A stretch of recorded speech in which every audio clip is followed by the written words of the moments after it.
Welcome to Live, Life Inspired Views for Every Day. My name is Chris Meyer, and I'm a curious soul. When I was a little girl growing up in Greenwood, Wisconsin, there was an older lady 1 block away from our home named Josie Hubble. Josie was the first person I remember meeting who was blind. Yet, Josie always knitted mittens for me and my siblings.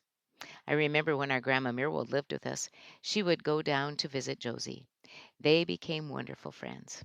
Another blind person I have come to know is Ron. He lives near my mom and sister in Minneapolis and was a piano tuner for many years. My mom loved the fall colors this year, and so one day she asked Ron what the different colors mean to him, even though he can't see them like we do. Ron told her that he sees them in textures. For example, to him, red is the feel of the velvet like chair from his childhood home. He taught me how the power of his other senses makes up for his lack of physical sight. Megan Hansen, who was a student in the elementary school when I was a school counselor, is also blind. I'll never forget what happened one day when I was subbing in Megan's kindergarten classroom. When I tell stories to children, I always pull them out of my sleeves. Well, on this day in the kindergarten classroom, I pulled some stories out of my sleeve and then told them to the children. When I was done, Megan came up to me, put her hand all the way down my sleeve, and said, "Mrs. Meyer, I want to feel your stories." Wow. That moment was profound. I realized that Megan could see the stories just as well as any of the other children as some kinds of images danced in her imagination. But the most important thing she taught me in this is that stories make us feel. They open us to emotions that connect us to memories, people, or new ways of thinking. I've been thinking a lot about blindness lately after reading a book for our book club entitled Have You Seen Luis Velez? It's about a 17-year-old boy helping a 92-year-old neighbor who is blind. It's a wonderful story about seeing in many ways. Of course, there's a physical sense of sight, and the story shows how Raymond, the 17-year-old, learned to see things through Mrs. G's unsighted eyes. He learned to describe things he took for granted. He learned to make sure any furniture or items moved in her house went back to the exact place so she could see them by the feel and not fall or bump into anything. The story subtly shows the blindness of sighted people through bias, prejudice, racism, and the outcomes of those blind spots that destroy the lives of people. It showed how the blindness of sighted people is not seeing persons we have been hurt by in a true way, but rather from the lens of anger.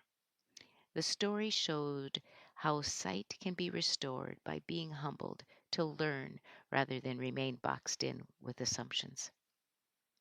Here's another Megan Hansen story that left a lifelong impression on me.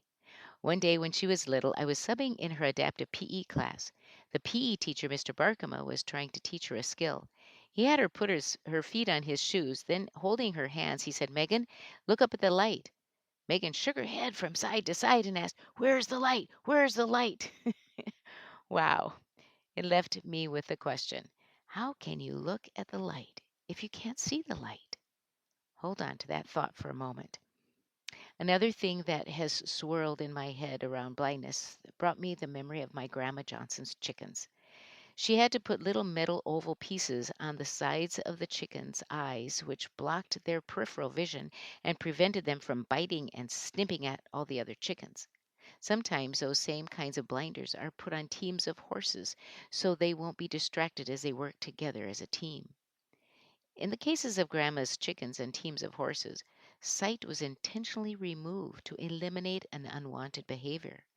Sometimes we have to put blinders on ourselves to prevent us from being distracted by things that keep us from being our best selves, like hanging around too much negativity, or blinders that will keep us from being overly critical of others instead of looking at their assets. How can you look at the light if you can't see the light? Ron said he saw red in the texture of velvet. I wish I knew how he described what light was to him. Next time I'm with him, I will ask that question. All of us, sighted or unsighted, have a sense of what light actually is. All of us, sighted or unsighted, also have the choice to metaphorically sit in the light or remain in the darkness. So, in living in the light of life or in the darkness of despair, we have a choice.